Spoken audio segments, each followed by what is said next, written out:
സാമ്പത്തിക തട്ടിപ്പുകൾ പ്രതിദിനം കൂടുകയാണ്. അതിന്റെ ഏറ്റവും വലിയ തെളിവായി വരികയാണ് കുവൈത്തിൽ നിന്ന് വരുന്ന വാർത്തകൾ.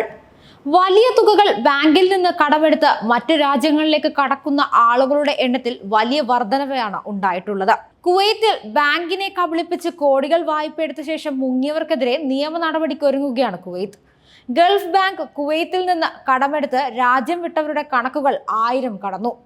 1425 മലയാളികൾക്കെതിരെയാണ് അന്വേഷണം നടക്കുന്നത്. ആകെ തട്ടിയെടുത്തത് 700 കോടിയാണെന്ന് പുറത്തുവരുന്ന ഏറ്റവും പുതിയ കണക്കുകൾ. 50 ലക്ഷം മുതൽ 2 കോടി വരെയാണ് പലരും വായ്പ എടുത്തിട്ടുള്ളത്. തട്ടിപ്പ് നടത്തിയതിൽ 700 മലയാളി നഴ്സുമാരുമുണ്ട്.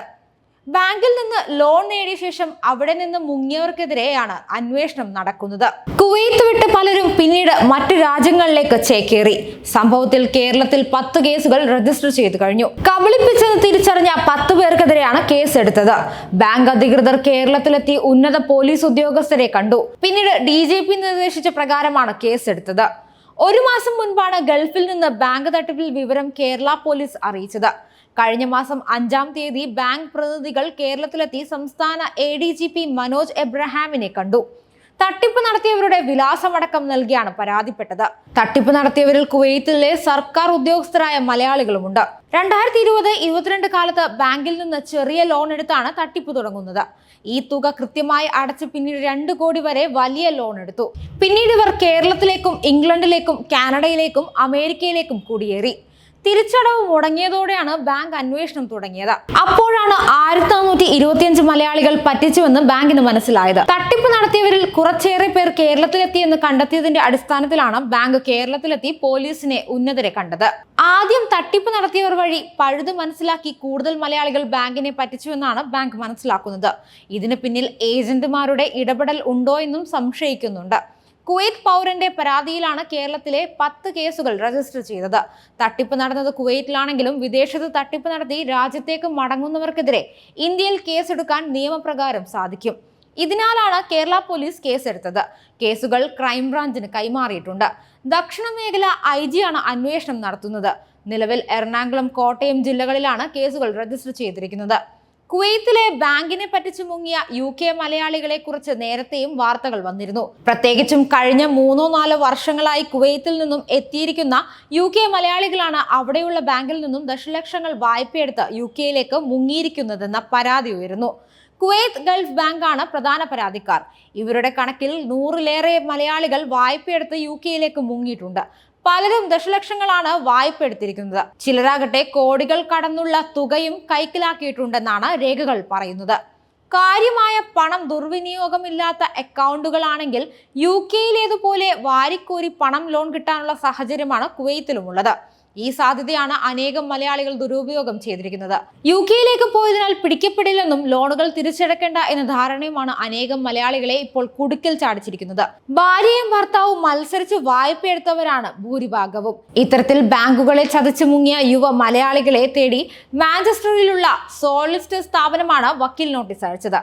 പണം കൈക്കലാക്കിയ മലയാളികൾ പലരും വീട് വാങ്ങാൻ UK ബാങ്കുകളെ സമീപിച്ചപ്പോഴാണ് തട്ടിപ്പിന്റെ കാഠിന്യം പുറത്തു വന്നത്. UK ബാങ്കുകൾ ക്രെഡിറ്റ് സ്കോർ ചെയ്യുന്നതിന്റെ ഭാഗമായി അക്കൗണ്ടിൽ ഉള്ള പണത്തിന്റെ സ്രോതസ് ചോദിച്ചതോടെ പലരും യുക്തിരഹിതമായ മറുപടിയാണ് നൽകിയത്.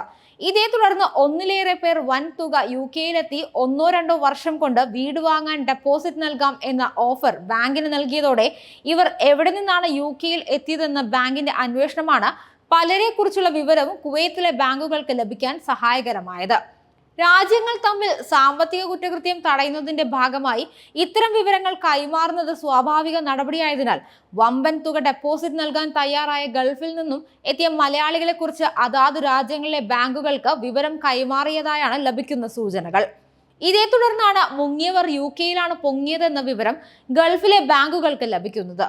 ആധുനിക ലോകത്ത് സാമ്പത്തിക തട്ടിപ്പുകൾ എപ്പോൾ വേണമെങ്കിലും പിടിക്കപ്പെടാം എന്ന സൂചന കൂടിയാണ് ഇതോടെ പുറത്തു വന്നത്. സൈബർ ഫോറൻസിക് വിഭാഗം കൂടുതൽ കാര്യക്ഷമമായി പ്രവർത്തിക്കുന്ന സാഹചര്യത്തിൽ പഴയതുപോലെയുള്ള കുറ്റകൃത്യങ്ങൾ നിലനിൽക്കില്ല എന്ന് ചുരുക്കം. മുൻപ് കുവൈത്തിലെ ബാങ്കുകളിൽ നിന്നും ലോൺ കിട്ടുവാൻ വളരെ എളുപ്പമായിരുന്നു. മിനിസ്ട്രി സ്റ്റാഫ് ആണെങ്കിൽ സാലറി സ്ലിപ്പ് കൊടുത്ത് ബാങ്ക് ഏജന്റ് വഴി ബന്ധപ്പെടുകയോ നേരിട്ട് ബാങ്കിൽ പോവുകയോ ചെയ്താൽ 4 ദിവസത്തിനുള്ളിൽ തന്നെ ലോൺ ലഭിക്കുമായിരുന്നു. സ്വകാര്യ സ്ഥാപനങ്ങളിൽ ജോലി ചെയ്യുന്നവർക്കും ലഭിച്ചിരുന്നു. പക്ഷേ 400 കുവൈത്ത് ദിനാറിലധികം ശമ്പളവും ജോലി ചെയ്യുന്ന സ്ഥാപനത്തിന്റെ അംഗീകാരവും പരിഗണിച്ചായിരിക്കും ഇനി ലോൺ നൽകുക. ഇത്തരത്തിലൊരു കുടുംബത്തിൽ തന്നെ ഭാര്യയ്ക്കും ഭർത്താവിനും ലോൺ ലഭിക്കുന്ന സാഹചര്യമായിരുന്നു കുവൈത്തിൽ ഉണ്ടായിരുന്നത്. ഒരിക്കൽ ലോൺ എടുത്ത് 30 തവണകൾ വരെ കൃത്യമായി തിരിച്ചടച്ചാൽ ബാങ്ക് തന്നെ ലോൺ ക്ലോസ് ചെയ്ത് വീണ്ടും ലോൺ നൽകും. 5, 10, 15 വർഷ കാലാവധികളാണ് ലോൺ നൽകുക. ഓരോ ബാങ്കുകൾക്കും ഓരോ രീതികളായിരിക്കും. എങ്കിലും സാലറി സ്ലിപ്പും 40 ഇരട്ടി വരെയാണ് ബാങ്കുകൾ ലോണായി നൽകുന്നത്. അതായത് 700 കുവൈത്ത് ദിനാർ സാലറിയുള്ള ഒരു വ്യക്തിക്ക് 30,000 കുവൈത്ത് ദിനാർ വരെയാണ് ലോൺ കിട്ടുക. എന്നാൽ 2016 മുതൽ കുവൈത്തിലെത്തിയ ഭാര്യയും ഭർത്താവും നഴ്സുമാരായിട്ടുള്ള നിരവധി പേരാണ് ഇത്തരത്തിൽ ബാങ്കിൽ നിന്നും ലോൺ എടുത്ത് UK-യിലേക്കടക്കം പല യൂറോപ്യൻ രാജ്യങ്ങളിലേക്കും മുങ്ങിയത്. അതിനു മുൻപൊന്നും വിദേശ ജോലിക്കാർക്ക് ലോൺ ലഭിക്കുക എന്നത് അത്ര എളുപ്പമായിരുന്നില്ല. എന്നാൽ കുവൈത്തിലെത്തി ജോലിയിൽ ജോയിൻ ചെയ്ത 3 മാസത്തിനുള്ളിൽ പേപ്പറുകൾ ശരിയായി ആദ്യ സാലറി വന്ന അടുത്ത മാസം തൊട്ട് ലോൺ എടുക്കാം എന്ന തരത്തിലേക്ക് ബാങ്കിന്റെ നിയമങ്ങൾ മാറി. ഈ സാഹചര്യം പ്രയോജനപ്പെടുത്തിയാണ് നിരവധി പേർ ലക്ഷങ്ങളും കോടികളും ലോൺ എടുക്കുകയും ആ പണവുമായി മുങ്ങുകയും ചെയ്തത്. ഇതിനെ തുടർന്ന് ബാങ്കുകൾ നിയമം മുഴുവൻ പൊളിച്ചെഴുതി. ചുരുക്കി പറഞ്ഞാൽ അനർഹരുടെ ഇടപെടൽ കാരണം സഹായം ആവശ്യമാർക്ക് പോലും ബാങ്കിനെ സമീപിക്കാൻ പറ്റാത്ത അവസ്ഥയാണുള്ളത്.